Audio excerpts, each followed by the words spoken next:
South Africa may be in the clear for now, but it's not out of the woods yet. If the country wants to grow its meat exports, it will need to ensure strict controls around livestock and wild animals bred for consumption.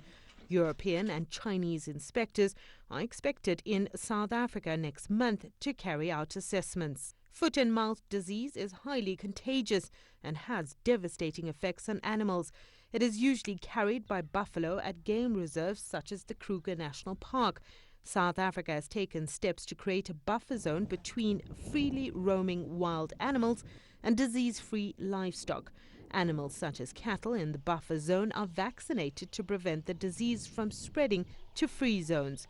But the process has to be well managed. If you take Botswana, our neighbors, Namibia, which are exporting meat currently to Europe, and they also got the foot and mouth in their countries.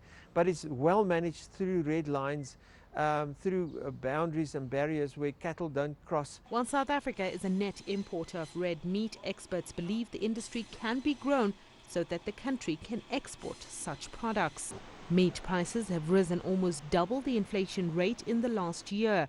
Game meat is even more expensive and could gain further once exports resume. Currently, we export only about 200, maybe 300 million rands worth, but the potential for the export of game meat is easily 2.5 billion rands a year. Experts in the field have welcomed government's decision, but they say that South Africa should also negotiate better trade conditions.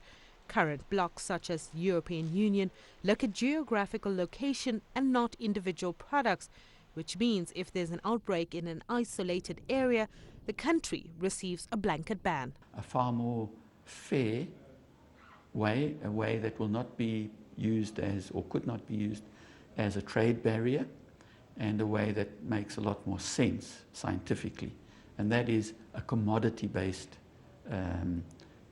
trade agreement, whereby each product is determined as to whether it is a threat from a foot and mouth disease. If South Africa wants to be a serious competitor on the international market, it will have to prove it. The ban on red meat products has cost the country $1.5 billion in the last 3 years.